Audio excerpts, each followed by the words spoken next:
Olá, meu povo! Bem-vindos a mais um episódio do Why Podcast Goiás. Eu me chamo Débora Evelyn e hoje nós vamos falar de um tema muito delicado, porém muitíssimo importante. Mas primeiro, Giovana Campos, bem-vinda, minha amiga. Obrigada, amiga. Obrigada a você que nos acompanha mais uma vez. Obrigada à nossa convidada hoje.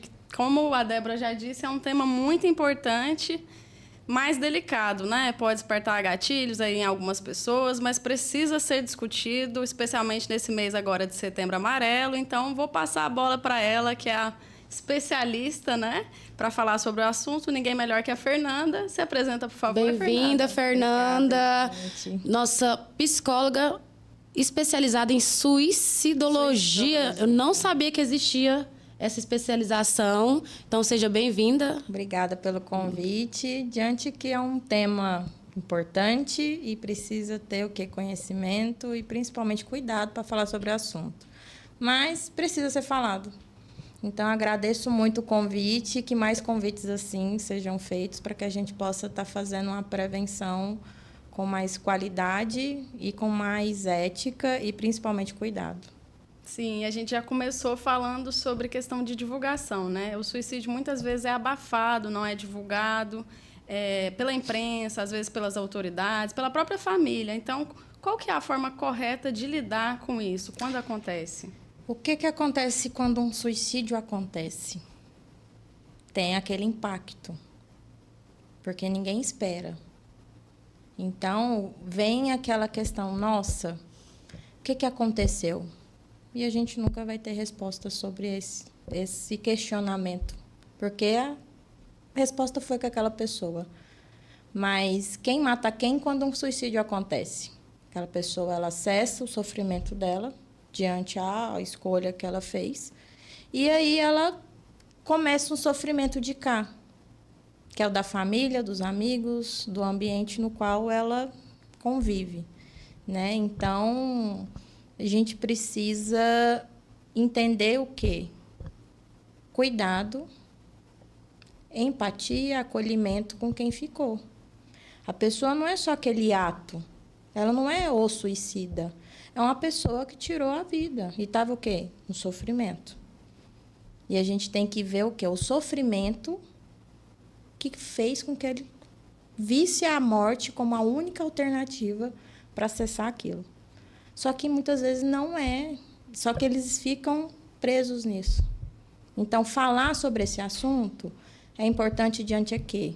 A morte, ela é uma alternativa definitiva. Ela é definitiva, só que por um problema que pode ser temporário. Entendi. E aí a gente pode fazer o quê? Olhar o sofrimento da pessoa de frente com ela mesma e falar: qual outra alternativa, a não ser essa, a gente pode estar buscando para estar lidando com essa situação desse momento? Entendi. E por que é tão difícil falar assim sobre o suicídio, sendo que está presente em tantas famílias, né? Acontece tanto. É porque é um tabu. É difícil falar de tabu porque vem o quê? Questão de cultural, social. E falar de tabu é difícil. Uhum. Vem várias questões. E o tabu do suicídio não é de hoje, é desde a Idade Média para trás. Diante a quê? Condenaram. Na suicidologia, a gente não fala cometer o suicídio. A gente tem muito cuidado com o vocabulário. Cometeu vem do verbo cometer, que é o quê? Pecado, crime. Sim. Então, já vem uma condenação na forma que a gente fala. Uhum. Então, ele se matou. O que aconteceu? Ele se matou, tirou a própria vida. Mas é uma pessoa. E quando acontece, fica o quê? Só ali o suicídio. E praticamente aquela pessoa, aquele indivíduo, é esquecido. E as pessoas não são cuidadosas, as pessoas são curiosas quando o suicídio acontece. A pessoa não liga para você: olha, eu estou aqui. O que aconteceu? O que foi que ele fez isso? Você reza, mas você reza muito, porque no lugar que ele está... Uhum. Todo mundo julga muito, né? É o julgamento. Somente na igreja. Também. Igreja, a questão de tentar dar uma justificativa que você nunca vai achar a causa daquilo. Então, mas aí é a importância da pós-venção.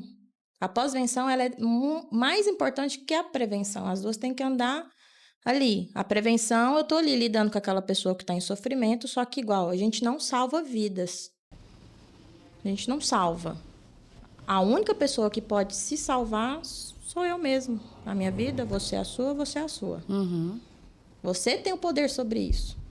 Mas eu posso te ajudar a achar alternativas. Vamos lidar com esse sofrimento. Tentar olhar dessa forma. Vamos olhar dessa forma. Vamos olhar dessa forma. Só que nunca invalidando o que você está sentindo. E as pessoas não querem muitas vezes saber. Só julgando, mas eu passo por isso também. Vai passar. Sempre a pessoa quer se comparar, né? A dor do outro, né? A comparação. Isso já é, infelizmente...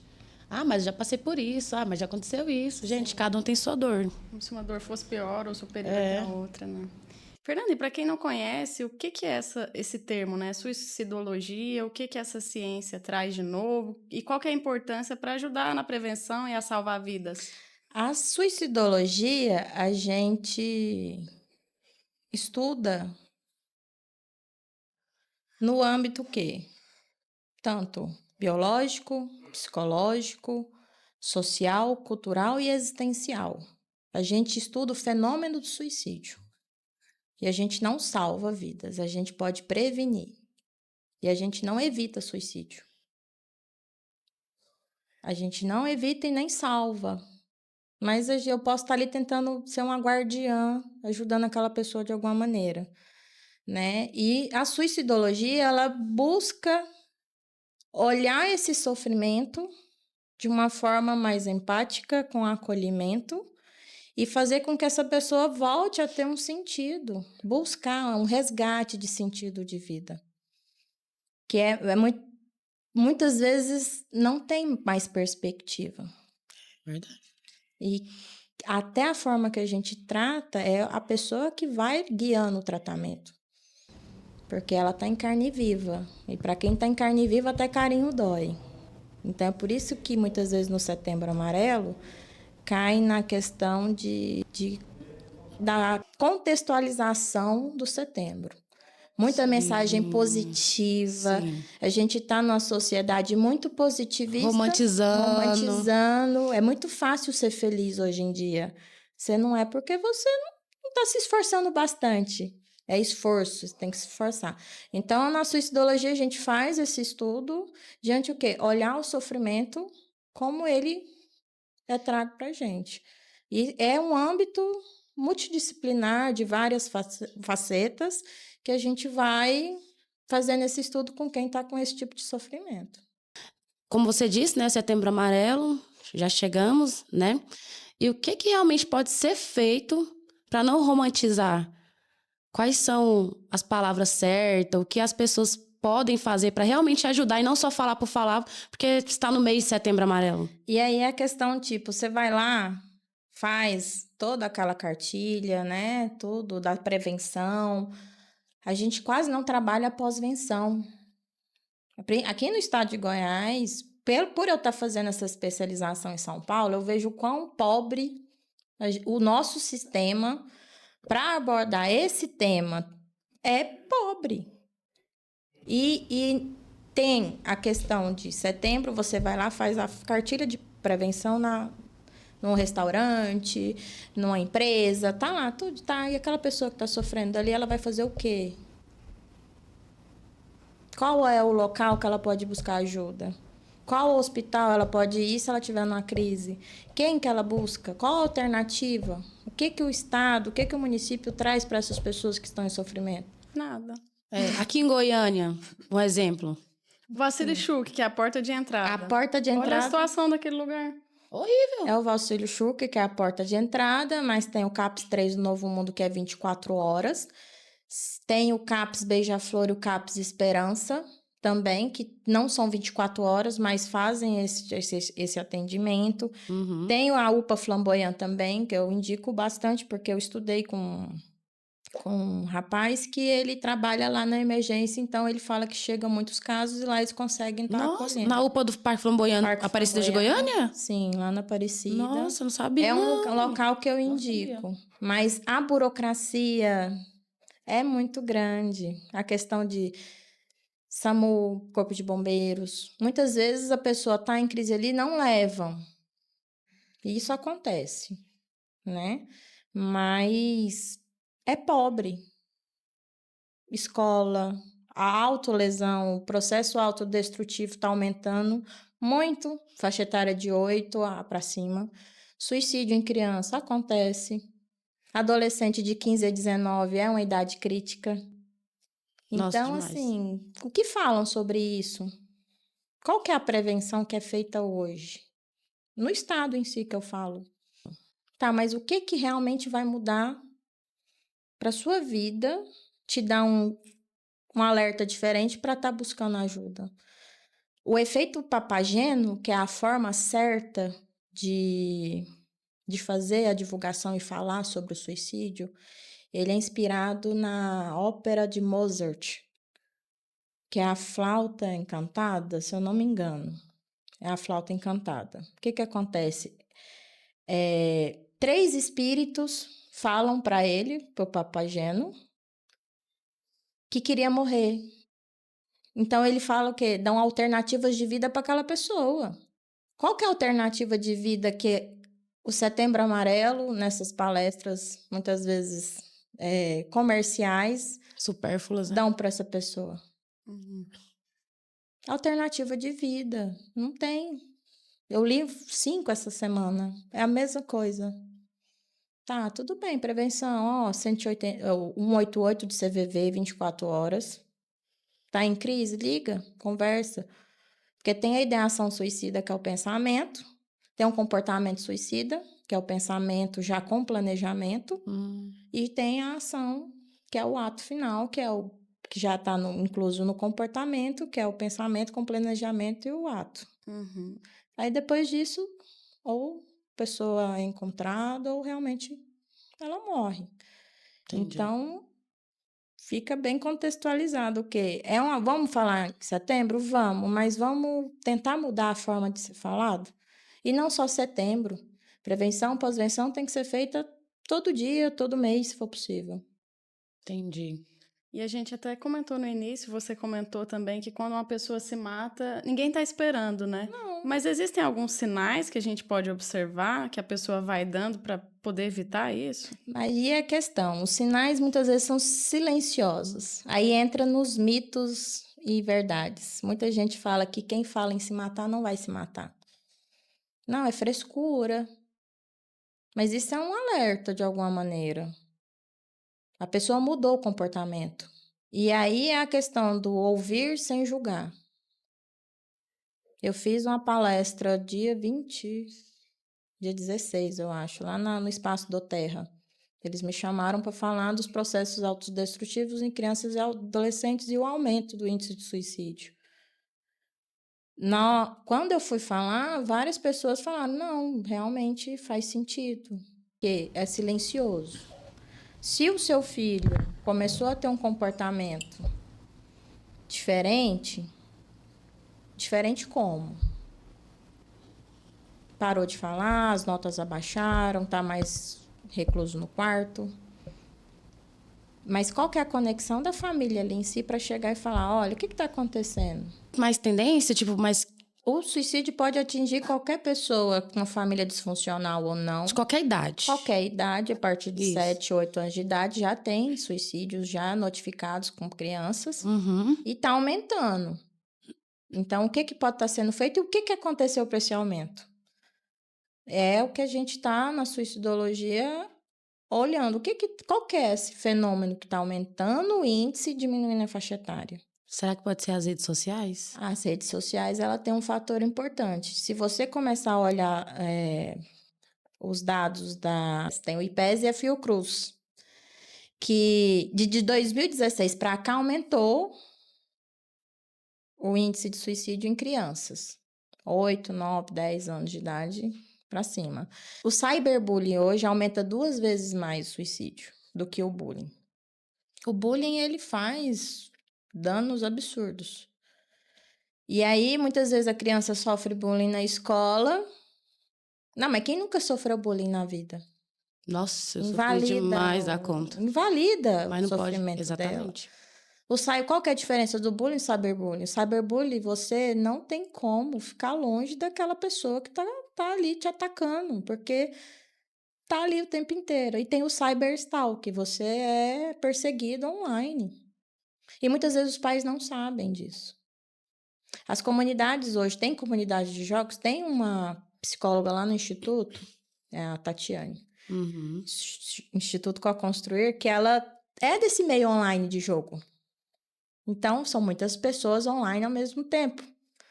Tem comunidades que as pessoas estão ali, falam abertamente sobre, estão com ideação, estão com comportamento suicida, é o que? Lugar de pertencimento. Quando a gente não pertence a nós mesmos, a gente vai em busca de algo para estar se encaixando.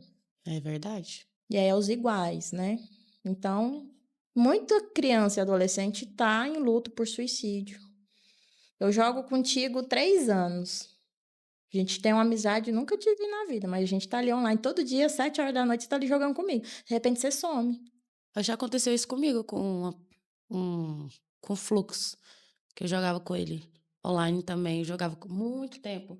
Do nada ele sumiu nas redes sociais. Como eu não, né, ele dizia, né, em Brasília, as redes sociais, nunca mais, nem rede social, nem jogo. Eu falei, gente, o que que aconteceu com ele? E fica esse Nunca mais congestionamento. ouvi falar. Entende? Então, assim, cadê meu amigo? O que aconteceu? Exatamente. Ele me falou que tava assim. Será que ele se matou? E muitas não tem abertura de falar. Meu filho tá lá no quarto, o que ele tá fazendo? Não, tá jogando. Isso é muito preocupante também, né?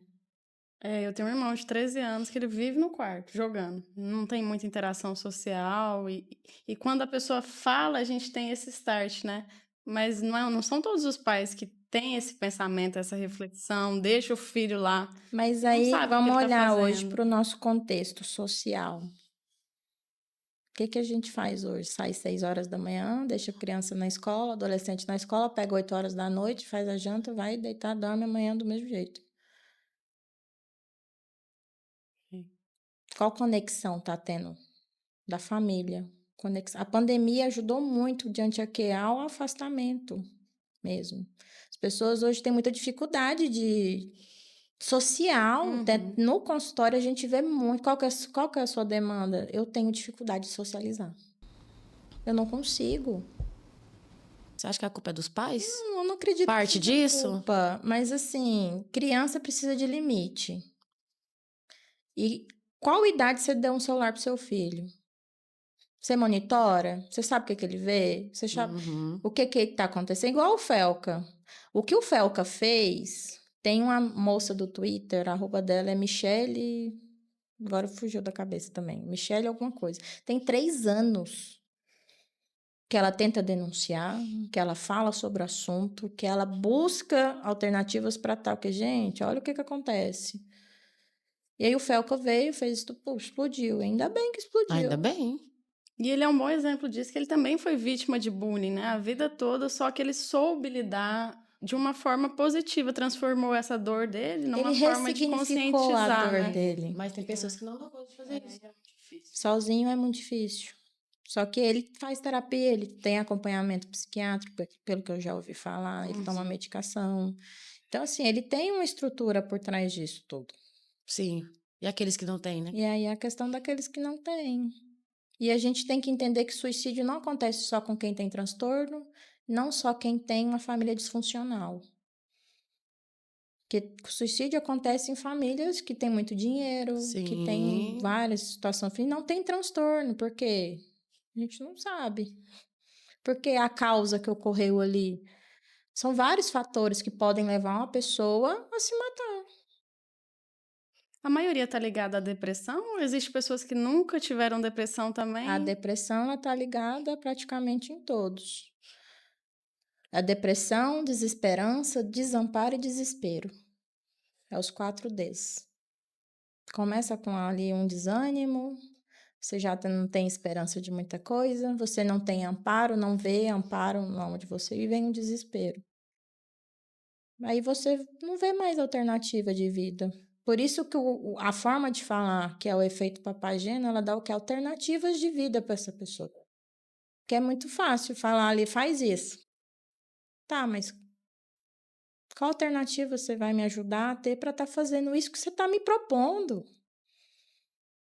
É uma coisa eu te jogar um monte de coisa. Olha, é isso que tem que fazer, a prevenção é assim, a gente tem que falar assim, tá, mas como que eu vou buscar isso para mim? Por isso que a terapia é importante, suicídio é coisa de saúde pública. Eu estudo com a Karina Fukumitsu, é a maior suicidologia do país. É uma luta. É uma luta para ela que tem um nome, já é conhecida. E ela busca formas de quê? De implementar no Brasil um canal, não só o 188. É um canal no qual a pessoa liga, fala o que está acontecendo e aquele serviço já vai até essa pessoa. Uhum. É direto. E é uma luta. Ela conversa com a gente e fala, gente, não vamos desistir. Por que o governo não participa disso? Qual que é a sua opinião? Aí a questão, vamos lá, questão de implementar a política pública, é falar de tabu, Que é muito importante. Aí entende? vem a religião. Vem a questão de religião, muitas vezes, que a gente tem que entender que é o achar e o julgar.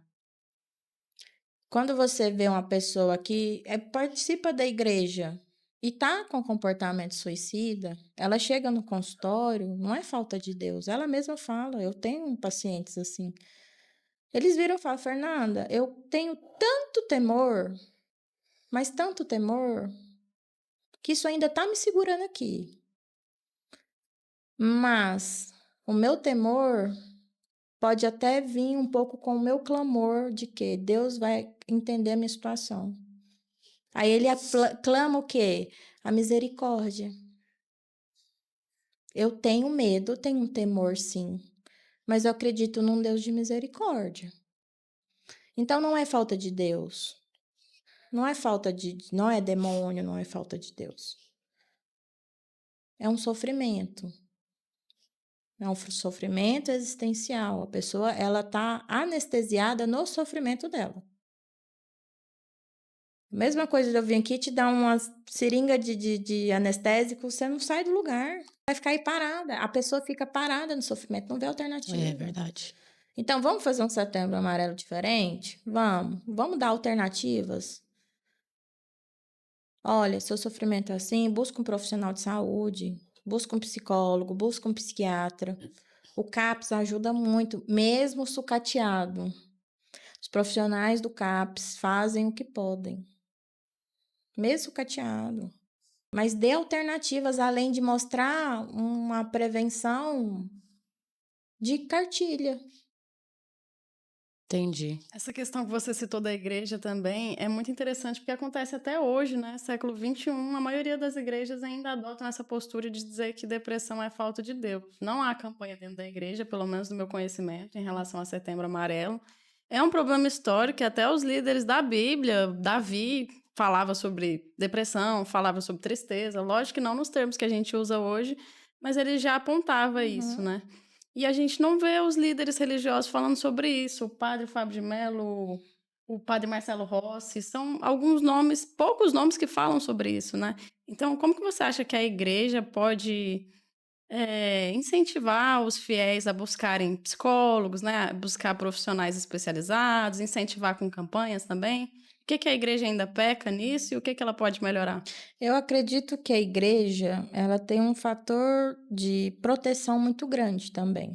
Tem líderes que já têm essa consciência de que, olha, tem que ter o tratamento e precisa ir para o psiquiatra para estar te ajudando de alguma maneira. Mas tem outros que negam isso de uma forma absurda e não ligam.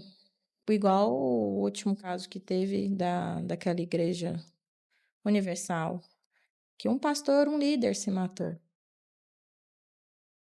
Então, isso acontece, gente, com pessoas que estão em profundo sofrimento, independente de religião, independente de status social, independente de sexualidade, independente de tudo. Acontece. E está acontecendo mais. E a questão do setembro, que eu enfatizo de novo, é Vamos falar de um setembro diferente. Vamos dar alternativas de tratamento. Quais profissionais buscar? Tem muita terapia integrativa, tem muita coisa aí que abre a pessoa, que é feita não por profissionais de psicologia, mas, por exemplo, você vai lá, nossa, gostei pra caramba. Mas você vai lá, ela pode te causar um dano absurdo. Eu peguei, esse tempo para trás, casos de pessoas que fizeram esse tipo de terapia, chegou em mim e falou, eu tô toda aberta. Então, assim, vamos fazer terapia com quem estudou? Vamos fazer terapia com psicólogo? Vamos buscar psiquiatra, porque a gente estudou para isso. E a gente sabe que o seu tratamento vai ser diferente do seu tratamento e vai ser diferente do meu tratamento. E o problema está sendo essa comercialização de que padronização de tudo. Todo mundo está querendo se encaixar na mesma caixa. É verdade. O que você diria para as pessoas que estão nos escutando agora, que pensam, né, que já não tem mais solução, que a vida não faz mais sentido? Eu falo uma frase da Karina, essa frase é dela, patenteada. Então, quem for usar essa frase precisa dar os créditos para ela, que é da associação dela. Se tem vida, tem jeito. E ela lançou esse livro agora em julho. Eu fui até no lançamento desse livro. E ela tem outro livro, que é A Vida Não É do Jeito que a Gente Quer. E ela vai lançar outro livro que ela está escrevendo, que é A Vida é Arte que Leva Tempo. Cada um tem o seu processo. E a gente tem que respeitar o nosso processo. A gente está na sociedade do cansaço, que até 25 anos de idade você tem que ter carro, casa, já com relacionamento estável para ter filho até 30 anos de idade. Se você chegou com 30 anos, você não casou, você não tem um carro, você não tem uma formação, sua vida acabou. A vida começa a partir do momento que a gente dá um passo diferente. E a morte, gente, vai acontecer para todos. A finitude é algo que a gente já nasce sabendo dela. E o suicídio, ele impacta o quê? Porque é ao cessar disso, antes do tempo. Mas o que a gente está fazendo no intervalo do nosso nascimento até a nossa morte? A gente tem que viver de uma forma diferente. A gente tem que olhar nossas tristezas, nossas alegrias. Tem que separam muito, né? Sentimento ruim e sentimento bom. São sentimentos. Mas quando você está alegre, você tem uma ação diferente. Quando você está triste, a sua ação é diferente. E como que você está lidando quando vem um sentimento mais inóspito? É a forma de enfrentamento dos problemas, achar recurso. A morte, ela é definitiva. O problema é temporário. Esse é o recado que eu deixo, tipo assim, busca ajuda. O sofrimento tem que ser validado primeiramente por nós mesmos e as pessoas em volta têm que dar uma rede de apoio e ajudar de alguma maneira e da melhor forma possível. Entendi. E agora que a gente desmistificou esse assunto, né, sabendo que é ok divulgar dados e tudo mais, até para conscientizar as pessoas e chamar para a realidade que é algo preocupante que tem crescido, né? Você tem em média um número de suicídio que as pessoas cometem por dia no Brasil, no mundo, em Goiás? No mundo, a cada 40 segundos. A cada 40 segundos, alguém se mata por suicídio no mundo. Agora, do Brasil de cabeça, eu não sei, eu teria que olhar. A faixa etária que é mais atingida? A faixa etária mais atingida, 15 a 19. Tem de 7, tem pontuado de 7 a 10. Baixa, mas está aumentando nesse baixo. De 10 a 14. De 14, 15 para 20, dá aquele pico. E dá uma estabilizada. Aí, na idade mais avançada, os idosos é altíssimo o nível também. Sério? Sim, principalmente homens. Mulheres tentam mais, homens são mais efetivos. Mas na idade, na faixa etária 60 mais, os homens tentam mais e se morrem mais. Porque homem não pode chorar. Homem é treinado socialmente falando para quê? É bruto. Você precisa ser viril Você tem que trabalhar, você tem que ter um status, e homem não chora, não pode demonstrar sofrimento, senão você é o quê? Você é fraco. Só que aí depois dos 60, 70, 80 anos de idade acontece o quê? Perde virilidade, perde a questão da funcionalidade. E aí ele é o quê além daquilo? Tem um ator que se matou, ele era ator da Globo, ele fez Senhora do Destino, ele fez o Sr. Jacques, era um aposentado, não sei se é da minha época lá, eu sou milenal. O Sr. Jacques, ele era um aposentado que ficava sofrendo ali em busca do ressarcimento da aposentadoria dele. E ele deu uma entrevista, ele falou pro repórter, aproveita que essa vai ser a minha última entrevista. Porque ele estava cansado de que não receber convite de trabalho. E atores sofrem com isso. Sofre. O etarismo é muito grande, eles são praticamente descartáveis, principalmente as mulheres também. Então, assim, o que é uma pessoa idosa? Aí eles começam a falar o quê? Eu vou dar trabalho. Vou dar trabalho, eu não sirvo para nada mais. Isso são sinais. Eu prefiro morrer do que dar trabalho para vocês. Esses dias eu vi um dado também que me chocou, que é 34% das pessoas com espectro autista já cogitaram suicídio. Sim, e as mães? As mães atípicas também. As mães atípicas, o índice é alto também. O sofrimento é muito grande. É verdade. E a romantização da maternidade, gente, é uma coisa absurda. Nossa. Mulher sofre. Sofre o quê? De estar cansada. Então, só quem tem o problema ali sabe o que passa. Aí você entra no Instagram da vida, tá lá a romantização de tudo.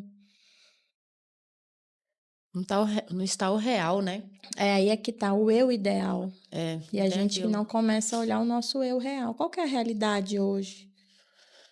Aí vem a questão da comparação mesmo. Você tem uma empresa que investe 100 mil, eu tenho uma que investe 5 milhões, no mesmo meio ali comercial. Eu começo a olhar o seu resultado, eu começo a ver fracasso no meu. Você começa a olhar o seu que tem um investimento melhor, ver fracasso no seu. E não é o seu recurso. A gente tem que olhar para o recurso que a gente tem. Sim. A gente consegue ser aquilo que a gente consegue ali naquele momento. Se hoje o seu máximo é o seu mínimo, foi o que você deu conta. Amanhã, conforme for acontecendo o dia, você vai lidando com as situações. É isso. Mais alguma colocação, amiga? Falar para os canais, né? As pessoas buscarem os canais também. Depois eu quero uma mensagem sua para o Setembro Amarelo. Que já pode incluir nesse em busca dos canais. Você falou que tem que divulgar o Setembro Amarelo, porém, mostrando realmente como a pessoa pode se prevenir, né? Sim. Buscar ajuda. Quem se interessar sobre a temática, eu estou no Instituto Co-Construir, lá no Setor Sul. Só entrar em contato nas redes sociais do Instituto, na minha rede social também. A dona de lá, Michele Martinelli, ela abriu esse espaço, ela me colocou no Instituto, vamos tentar fazer algo diferente. Vamos tentar dar uma visibilidade diferente para a temática, né? Então, assim, a gente tem profissionais capacitados para estar tentando ajudar de alguma maneira. E se o desespero estiver muito grande, procure ajuda. Ligue para o 188, que é o CVV. Eles vão te acolher. Vai para uma emergência. Busca uma rede de apoio. Eu não tenho ninguém, um vizinho, um colega de trabalho. Se tem vida, tem jeito. Vamos tentar a encaixar nessa correria do dia a dia, cuidado, acolhimento, e ver que realmente nós somos seres humanos com sentimentos, dificuldades, e que a gente consegue, de alguma maneira, estar buscando alternativa para estar lidando com as situações. Fernanda, eu sei que nosso tempo já esgotou, mas eu só tenho mais uma perguntinha que eu queria saber. Quando que você decidiu, falou, nossa, eu vou me especializar nessa área que é tão delicada, que é um tabu? Quando que você deu esse estralo? Eu falei, eu quero fazer isso da minha vida.